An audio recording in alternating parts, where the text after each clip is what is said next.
Good morning, Dr. Faris. Today our group will be presenting on the topic STEM education misalignment in primary school science education. This presentation will explore how current STEM policies, classroom practices, and assessment system are not fully aligned, and how these gaps affect teaching and learning in our primary school. Our group consists of 3 members, each representing a key stakeholder within the education ecosystem. So my name is Chong Yuan and I am acting as a Ministry STEM Policy Officer. I'm President Joy and I'm taking care of the role of a primary school principal. My name is Vashtiton Ziling, who will be representing the voice of a primary school science teacher. Together, we will present a multi-perspective discussion, highlight 3 major areas of misalignment, and simulate a negotiation process aimed at proposing practical and sustainable solutions. So, as a principal, I see STEM education as a powerful vision for preparing students for the future. Our national policy outlines 7 directions, which is promoting scientific inquiry, engineering design, computational thinking, and interdisciplinary problem solving. But at school level, we face a very disconnect between this vision and what happens daily in classrooms. For example, our STEM documents encourage experiment, collaborative problem solving, and real scientific reasoning, but the assessment we are required to conduct, whether school-based or district-based, still emphasize factual recall and structural answers. Teachers eventually revert to teaching according to the exam format, not the STEM approach, but simply because students' performance is judged by those assessments. This misalignment limits the space to implement authentic scientific learnings. Secondly, the policy assumes that all schools have the adequate resources, but the reality is different. Many schools, including mine, have struggled with limited apparatus, shared device, and also unstable internet. This makes it extremely challenging to conduct hands-on investigations or use digital tools for assessment. Thirdly, teachers' readiness is also remained as a concern. Many teachers feel overwhelmed by expectations to integrate coding, robotics, inquiry assessment, and evidence documentation on top of their existing workload. So the professional development is often too theoretical and the support is inconsistent. To me, the STEM policy has strong intentions, but the system needs better alignment for it to be fair, workable, and sustainable. As a primary science teacher, I'm passionate about nurturing curiosity. When students get excited over an experiment or when they ask questions that go beyond the textbook, I feel the real purpose of science education. However, I often feel caught between what STEM policy expects and what the system actually allows me to do. My workload includes teaching multiple classes, preparing assessment evidence for every learning standard, and handling administrative tasks. When I try to implement inquiry investigation, I struggle with limited time, insufficient tools, and pressure to complete the syllabus quickly. Worse, the assessment still favors structure-weighted responses, not scientific reasoning or exploration. Students are expected to show creativity, critical thinking, and collaboration. But the assessment rubrics do not evaluate these skills meaningfully, and when exam period approaches, I have to pause hands-on learning so students can practice exam style and answer. This is frustration because it contradicts the very essence of STEM. The second challenge I face is the reality of resource gaps. Many STEM policies assume that all schools have working science tools, digital access, and functional activity spaces. But in practice, I sometimes rotate a single microscope among several classes. Basic consumables run out mid-semester, and some equipment is outdated or broken with no replacement. This limitation forced me to shift hands-on activity into purely theoretical discussion, depriving students of the aspiration that STEM learning requires.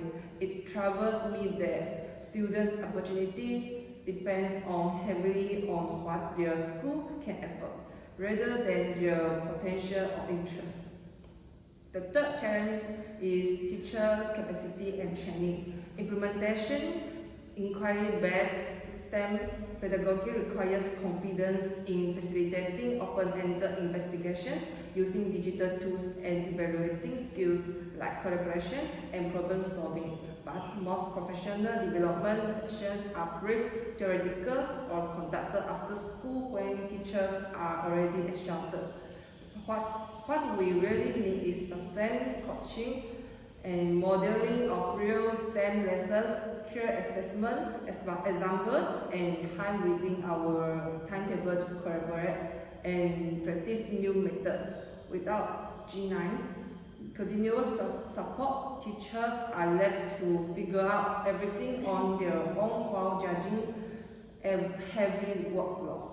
I try my best, but I need realistic expectations, sustained training, and reliable resources. Otherwise, STEM becomes a burden rather than a meaningful approach. Today, I'm hoping that our collective voices can help shape a more practical, coherent, and supportive pathway, one that truly allows STEM education to flourish in real classroom, not just in paper. At the policy level, our STEM framework is really aimed at moving Malaysian education towards a more inquiry-driven and higher-order thinking approach. We have revised the curriculum standards to encourage the student to engage in investigation, solve real-world problems, and also see how science, technology, engineering, and also mathematics connect in a practical way. The goal is to help students develop skills that will serve them well in the future. That said, we do recognize there's quite a gap between what the policy envisions and what actually happens in classroom. It is something we take seriously because it affects how well our STEM goals can be achieved. First, curriculum has moved ahead faster than assessment reform. While teachers are encouraged to use inquiry-based methods, many assessments, especially the high-stake ones, still focus on memorizing facts. This mismatch creates confusion and makes it tough for teacher and student to fully embrace the inquiry approach. Second, we are very aware of the difference between the schools. Some urban and flagship schools have great facilities like labs, devices, and reliable internet, but many rural and semi-urban schools faces challenges with limited resources. This means that STEM education is not equally accessible to all students or schools, which is a concern we want to address. Thirdly, when it comes to teacher training, we know there's room for improvement. Many professional development sessions tend to be short or too theoretical, making it hard for teachers to put what they had learned into practice. We are explaining ways to provide ongoing coaching and practical support so teachers can feel more confident and ready to deliver effective STEM lessons. I want to emphasize that I am here not only to share the policy's perspective, but also to listen and learn from the experiences of teachers and school leaders. We know that meaningful learning progress happens when we work together and take feedback seriously. It is by collaborating closely that we can find solutions that truly support teachers, students, and schools and make the STEM education a positive and inspiring experience for everyone. From my point of view, the most persistent challenge is that our curriculum promotes inquiry, problem solving, and critical thinking, but our assessment system remains largely traditional. Teachers can continue following the curriculum spirit or teaching to the test. The contraction is profound. When I visit classrooms, I see teachers wanting to do experiments, but their worry about exam performance often force them back to the textbook-driven lessons. Exactly, Christine. For example, last month I conducted a water filtration project using everyday materials. The students showed impressive creativity. Some tried layer rubber and others experimented with charcoal or natural fibers. Their hypotheses were thoughtful and their reasoning process was clear. But when it came to assessment, the rubric mainly reverted. And having a neat diagram, using correct scientific labels and following the expected sequence, students realized that innovation doesn't earn marks. Some even asked me, "Teacher, why think differently if the marks scheme wants the same answer?" That broke my heart a bit. It shows how assessment shapes mindset. I hear this from my teachers. Even if they want to embrace inquiry, the assessment system pushes them towards compliance. And parents also ask about exam results, not investigative skills. So teachers are really pressured from all directions. And this is something we also recognize at the policy level. So our curriculum was intentionally designed to promote inquiry and scientific reasoning, but the assessment system is still traditional. As long as written exam remain the dominant measure of achievement, teachers will always feel pressure to prioritize memorization over the discovery. From a policy standpoint, assessment should capture students' ability to design and test hypotheses, analyze and interpret data, explain scientific phenomena using evidence, and also collaborate meaningfully with the peers. These are the core STEM competencies, but I admit, we have been slow in scaling performance-based assessment nationwide. That slow pace affects classroom culture. Students learn quickly what matters for marks. If the assessment doesn't value thinking, creativity, or reasoning, students will stop practicing those skills. And the irony is that teachers get blamed for not doing enough inquiry. When the system itself towards the opposite, teachers are simply reaching to the signals the system gives them. This is a fair point. Assessment reform must move in tandem with curriculum reform. Implementing curriculum first and hoping the assessment will catch up later leads to confusion and inconsistency. We need a systematic reform but not isolated adjustment. I also think credit is little. Teachers struggle because assessment guidelines are vague. Some schools mark projects differently. Some use checklists, others use exam-style questions. Without common national examples, the interpretation is inconsistent. Yes, if the teachers had the clear indicators, sample, student work, and rubrics that emphasize process, not just final answers, they will feel more confident in implementing inquiry-based work. I agree with that. We are currently working on developing a national repository of exemplar performance tasks, sample student responses, detailed rubrics, and also moderation guidelines. But teachers must be partner in this, not passive recipients. If teachers are included in developing the rubric, we can ensure they are realistic. Some current rubrics assume students have perfect resources or fully equipped labs. In reality, many do not. And that leads to inequality. Students from resource-rich schools appear better in inquiry tasks simply because they have access to more materials, not necessarily because they are more capable. That is why reform must include professional development, resource equity, and assessment frameworks simultaneously. If we adjust only one, misalignment persists. A coherent system is needed. At the end of the day, we want students to feel safe experimenting, making mistakes, and asking questions. But they can only do that if the assessment rewards the process, not just perfect answer.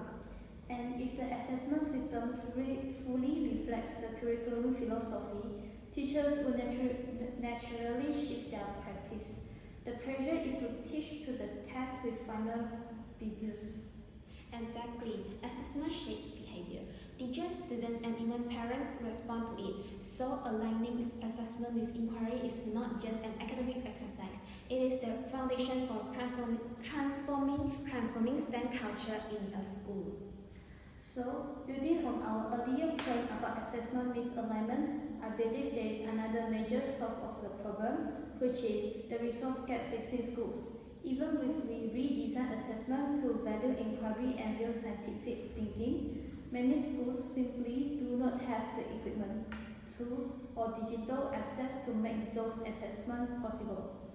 Policy often assumes that all schools have functional labs, adequate digital devices, and stable internet. But the reality is very uneven. In my school, I constantly have to make strategy decisions about which classes get the access to certain tools first because we do not have enough for everyone. That's exactly what happens on the ground. Just last week, my Year 5 classes were supposed to do an experiment comparing different heat conductors, but we only had enough thermometer for half the students, so I had to recognize the whole classes in a rotation system. Some students ended up only observing instead of actually doing the investigation themselves. And let's be honest, observation is not the same as hands-on experience. Observers rarely internalize the learning the same way as participants. They lose engagement. Exactly. And because they didn't get to experience it themselves, these same students are then assessed on the investigation process. That's inherently unfair. I hear both of you, and you are right. This is a structural challenge we face at the policy implementation level. Funding is allocated each cycle, but inconsistency happens in procurement, delivery, and maintenance. Some schools receive new sets of microscopes or robotic kits because they have faster procurement channels. Other schools wait months or even years because of infrastructure challenges, especially in the rural areas. It gets worse when tools break. We have a digital sensor that stopped functioning. We submitted a replacement request, but months passed with no response. Meanwhile, I had to design my lessons without that tool, even though the curriculum listed it as recommended equipment. And when tools break, teachers become anxious to use the remaining equipment. They are worried if this breaks, we will have nothing left. So, the limited experiments to avoid damaging materials that defeats the purpose of hands-on STEM entirely. You are absolutely right, and this is why we are reviewing maintenance policies. Many schools lack of systematic replacement cycle. Equipment is purchased once, but not consistently maintained, serviced, or replaced. Over time, the gap widens.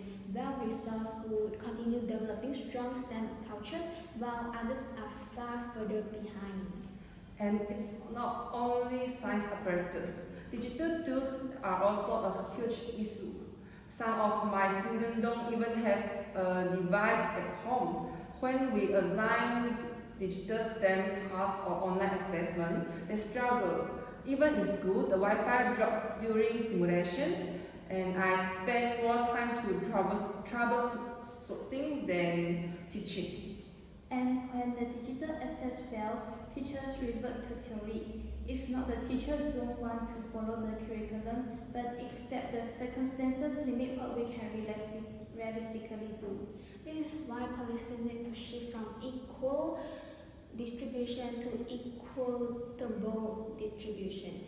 Not every school needs the same thing, and not every school starts from the same baseline.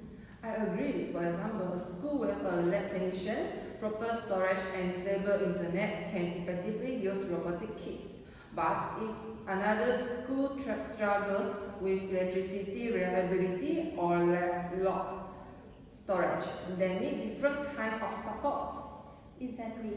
Without the equity, any attempt to align assessment and curriculum will always fall apart. Students without resources can't demonstrate inquiry skills that affect their confidence, performance, and long-term interest in STEM careers. This is precisely why, at the policy level, we are proposing new machines, including needs-based allocation, so the school with the largest gap can get the priority, scheduled maintenance and replacement cycles, and faster response system for broken tools, targeted resource support for rural and high-need areas, and also yearly resource audits to prevent the unnoticed shortage. Our goal is simple: no child's potential should be limited by their school's infrastructure. And I really want to emphasize this. Teachers should not be using their own money to buy the materials for lessons.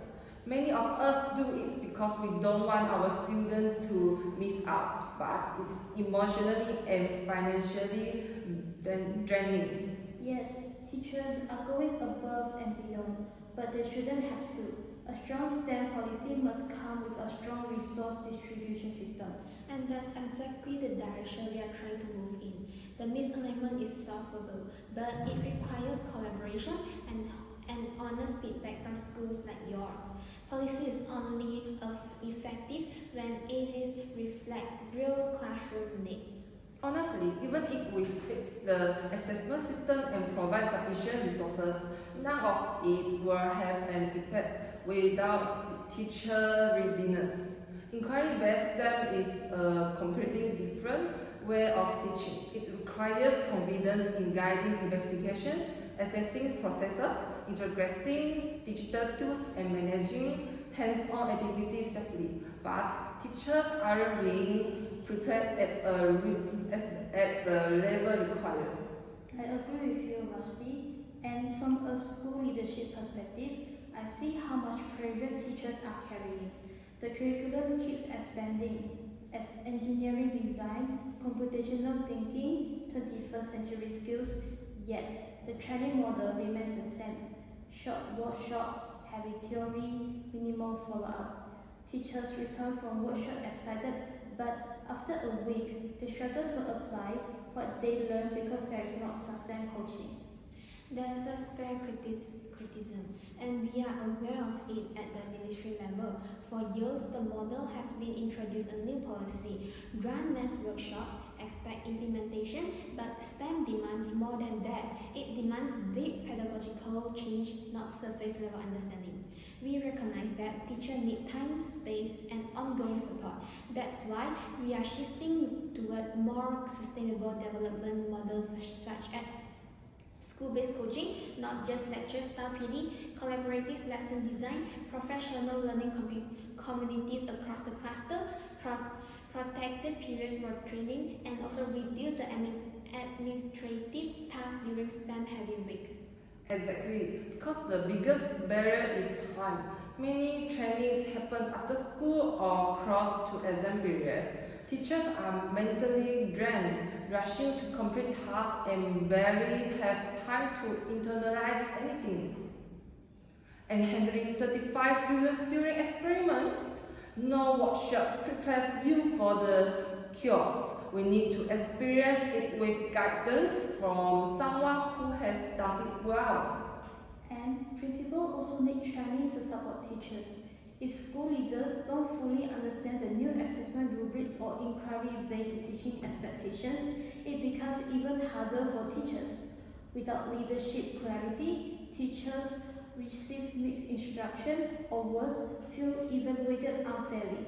We need alignment of all levels. That's true. Leadership capacity is part of teacher capacity. When leaders understand the pedagogy, they can protect time, structure collaborative meetings, and also support experimentation. We also want to create expert mentor teachers who can support nearby schools, especially in rural areas. Instead of relying solely on external trainers, we cultivate expertise from within the system. That will make a huge difference. Teachers trust coaches who understand the management classroom, large class sizes, means proficiency level, and limited time, limited lab technicians. Sometimes training assumes ideal conditions that don't match real classroom environments. And I will need to add that emotional capacity is also part of readiness. Teachers are overwhelmed. If they feel unsupported, any new STEM expectations becomes a burden rather than an opportunity. Yes, emotionally capacity matters. Sustainable implementation requires teachers to feel confident, supported, and a safe place to experiment without fear of being penalized. One of our goals is to ensure that STEM policies are introduced with realistic timelines so teachers don't feel rushed. And if training is continuous, collaborative, and classroom-based, teachers will naturally grow into the STEM expectations. We want to do it well, we just need the structure that allows us to. It's about coherence. If assessment, resources, and capacity building are aligned, teachers can truly deliver inquiry-based learning. Without that alignment, everything becomes fragmented. Exactly, and we are working on it to create a policies that truly supports teachers and not just simply instruct them, because the success of STEM ultimately depends on the teacher in the classroom. Even though we have been identifying these issues for years, implementation on the ground remains slow. Teachers share feedback through survey, PLC discussions, and training sessions, but many of us feel the insight don't translate into actual policy adjustment. It becomes frustration. Some of us try new approaches, project-based learning, inquiry tasks, engineering, design cycles, but instead of being supported, we often feel penalized when results don't fit the existing assessment system. Eventually, some teachers stop trying because they think, why bother? Nothing changes anyway. I can support that. Teacher wants to involve, but the system still judges them by traditional indicators like exam performance or complete documentation files. As leaders, we want to encourage inquiry-based practices, but we also have to meet strict expectations. This creates a tension where teachers feel torn and principals feel caught in between policy aspirations and accountability demands. This is a very valid frustration, and I appreciate the honesty.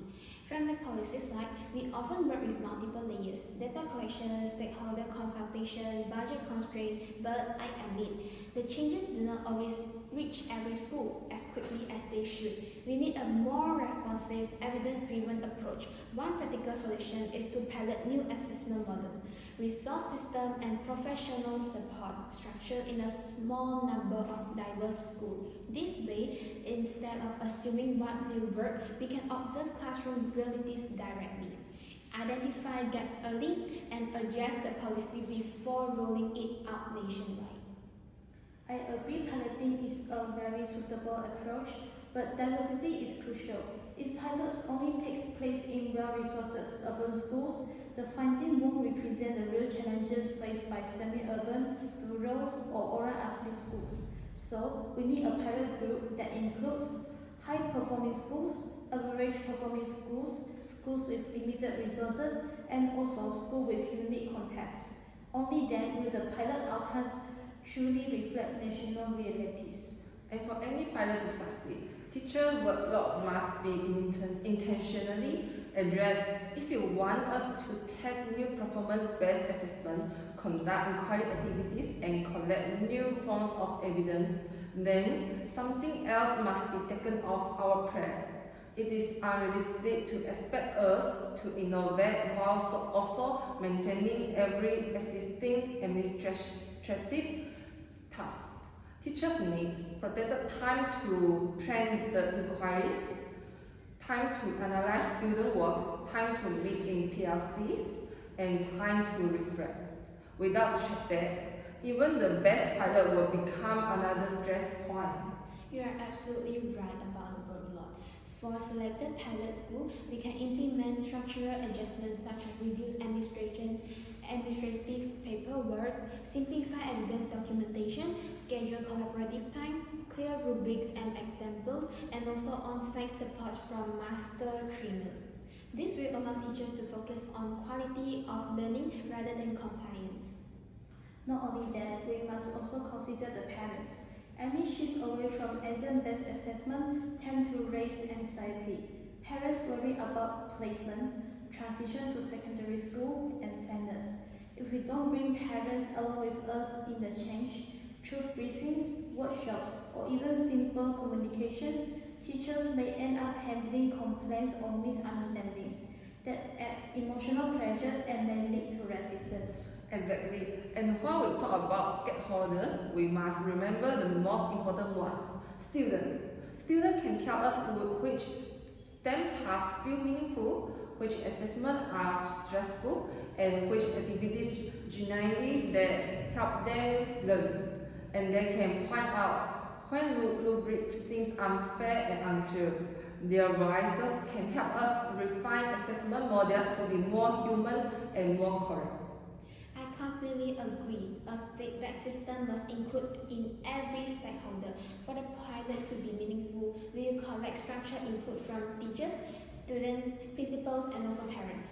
Policy cannot be based purely on theoretical framework. It must reflect the life experience of the people implementing it and the children experiencing it. And I appreciate this approach because it distributes responsibility. STEM reform cannot force society on the shoulders of teachers. Principals need to facilitate structures, policymakers need to provide clarity and resources, parents need to understand new expectations, and also students need to express their learning needs.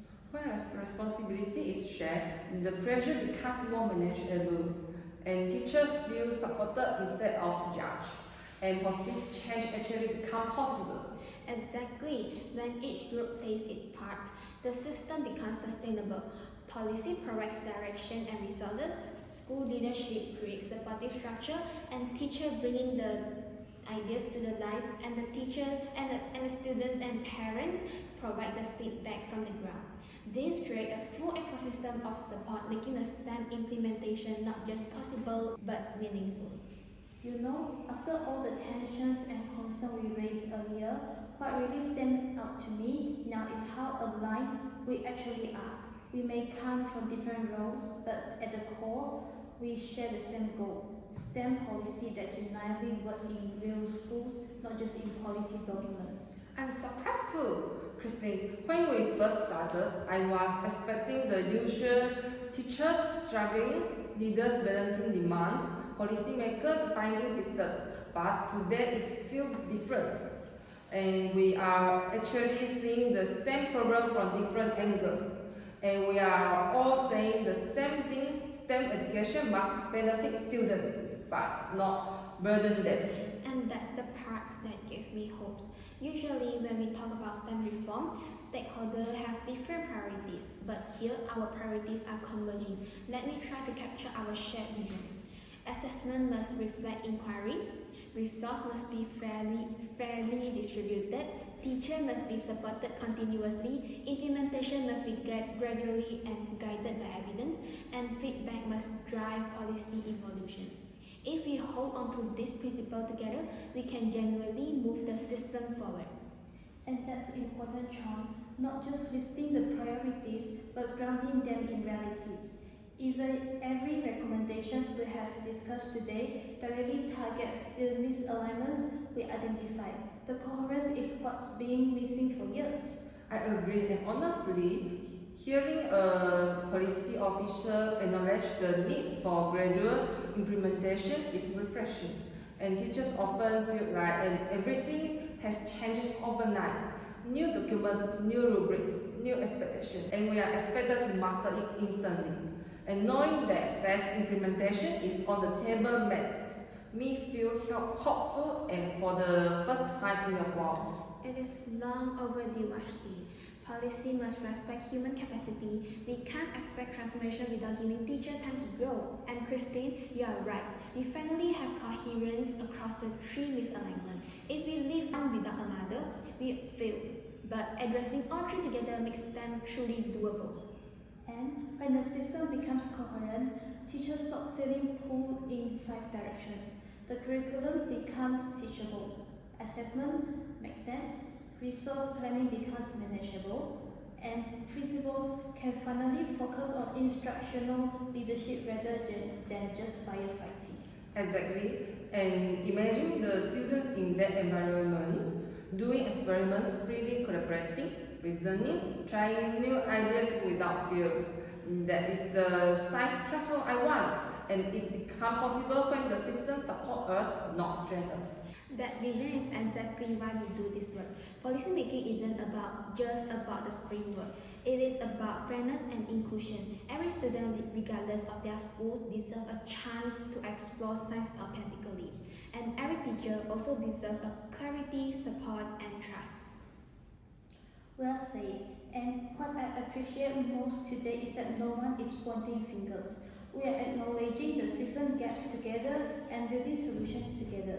That's how real transformation starts.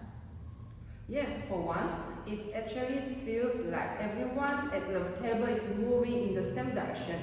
And that's real. Teachers don't often leave discussions feeling hopeful, but today I genuinely do.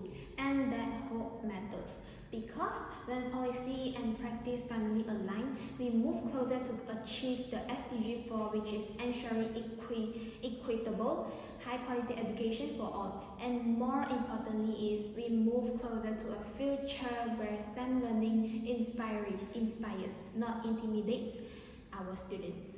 Thank you. Thank you. Thank you.